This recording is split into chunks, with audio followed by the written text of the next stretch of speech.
साग और मक्खन मकई जिसके बगैर अधूरी हैं हमारी सर्दियाँ। बिस्मिल्लाहिर्रहमानिर्रहीम। अस्सलाम वालेकुम व्यूवर्स, खुश रहें, आबाद रहें, जहाँ भी रहें हैप्पी रहें। मैं हूँ शगुफ्ता और वेलकम करती हूँ आपको शगुफ्ताज़ किचन में। आज हम बनाने जा रहे हैं सरसों का साग जो बहुत ही मज़ेदार बनेगा और कुछ नई टिप और ट्रिक के साथ बनाएंगे जो बनने में तो सिर्फ हमारे 1 घंटा लगेगा और इतना मज़ेदार तड़के के साथ जो पहली दफ़ा लगाया जाएगा। तो जुड़े रहिएगा मेरी रेसिपी के साथ।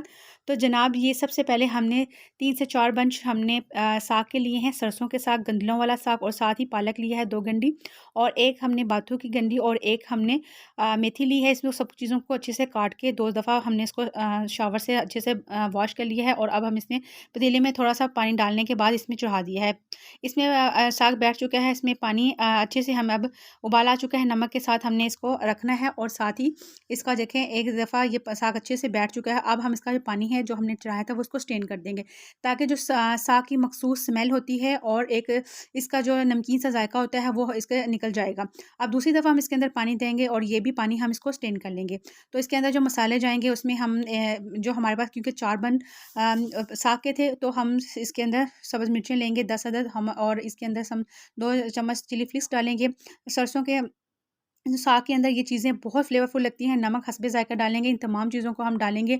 चॉपर जार में प्याज हमने एक बड़े साइज़ का लिया है और इन तमाम चीज़ों को चॉप कर लेंगे। आप इसको कुंडी में भी अच्छे से कूट सकते हैं। जिस चीज़ में आपको आसानी हो उसी में आप इसको अच्छा सा इसका पेस्ट बना लें। मोटा डर्रा पेस्ट बनाना है आपने और ये तमाम चीज़ें हैं ये इसका पेस्ट बन चुका है और ये देखें माशाल्लाह से ये कितना ज़बरदस्त लग रहा है और इसकी जो फ्लेवर और खुशबू होगी ये तमाम जो मोटे मसाले हैं इसमें साग की बहुत ज़बरदस्त खुशबू होती है। साग तो उबाला आ चुका है। अब हम 1 लीटर पानी के साथ ये तमाम चीज़ें इसके अंदर मिक्स कर देंगे और साग को हम 1 घंटे के लिए पकने के लिए रख देंगे बिल्कुल लो फ्लेम पर।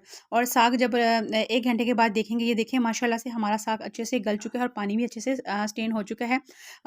साग को आप अच्छे से देख लें इसने कलर भी चेंज कर दिया है और अब हम इस साग का पेस्ट बनाएंगे।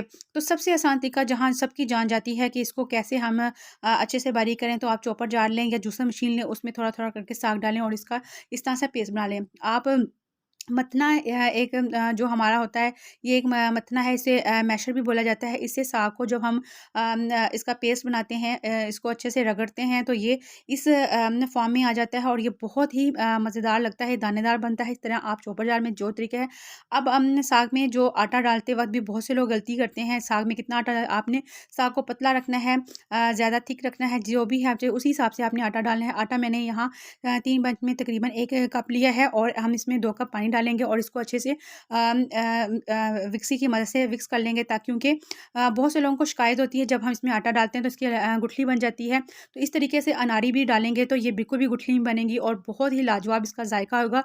और ये देखें तमाम चीज़ों को हमने अच्छे से इसको मैश किया है और इसके अंदर हम डाल देंगे साग के अंदर। ये देखिए इस तरीके से जब आप डालेंगे तो ये आसान सी ट्रिक है आपके लिए कि आप जब भी इसके अंदर जो आटा डालते हैं इसे आलन भी बोला जाता है। तो ये आसान सा ट्रिक है कि अनारी भी इसको आसानी से बना लेंगे। ये देखें साग ने अपना कलर चेंज कर दिया है, पानी को सोक कर लिया है और अब हम इसको यहाँ तकरीबन 5 मिनट तक स्लो फ्लेम पे पकाएँगे ताकि आटा भी अच्छे से गल जाए, वो कच्चा ना रहे। और ये देखें इसमें बबल्स आना स्टार्ट हो चुके हैं, इसका मतलब है अच्छे से गल चुका है।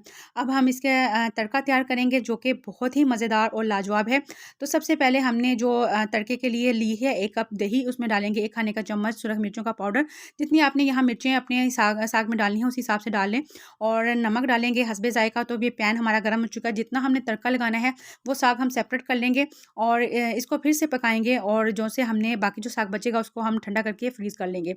तो वो जो हमने दही के अंदर चीज़ें मिक्स की थी वो दही इसके अंदर डाल देंगे। इतना पकाएँगे कि दही का जो पानी है वो खुश्क हो जाए और एक जो खटास सी है वो उसके अंदर आ जाए। और दूसरी साइड पे इसको अच्छे से पकाना है लो फ्लेम पे ताकि जो साग है वो हमारा नीचे ना लगे। दूसरी साइड पे 1 प्याली हम इसमें इमली का पल्प डालेंगे और ये इमली हमने इसमें 50 ग्राम ली थी जिसको हमने पानी में भिगो के रख दिया था, इसका पल्प बन चुका है वो इसके अंदर डालेंगे। यहाँ जो आप इस तरीके से लगाएंगे ये बहुत ही मज़ेदार लाजवाब साग बन के रेडी होगा। इतना इसमें खट्टापन होगा, इतना ये टेस्टी साग बनेगा कि आपने एक दफ़ा इस तरह बनाएंगे, इस तरह ये तड़का लगाएंगे तो माशाल्लाह से लाजवाब बनेगा। तो सबसे पहले हमने पैन लिया है, उसके अंदर हमने आधा कप घी का डाला है और उसमें हमने तकरीबन 5 से 6 हमने लहसुन के जो लिए जिसे बारीक चॉप किया है, कटिंग की है, उनको अच्छे से हम फ्राई करेंगे। जब इसका कलर चेंज हो जाएगा तो 1 खाने का चम्मच हम इसमें साबुत ज़ीरा डाल देंगे और ज़ीरे और लहसुन का ये तड़का है, साग इतना लाजवाब बनता है। और ये देखिए माशाल्लाह हमने इसके अंदर डाल दिया है साग को जो हमने तैयार किया था सेपरेट से। और ये तड़का आप इस वाला तड़का आप खा के देखिएगा, यकीनन मुझे दुआएँ देंगे। माशाल्लाह से इतना ज़बरदस्त साग बना था, मुझे खुद ये बहुत पसंद आया है। तो मैं पहले दूसरी तरीके से साग बनाती थी, लेकिन जब मैंने किसी के घर ये खाया है तो मैंने कहा आपके साथ ज़रूर शेयर किया जाए।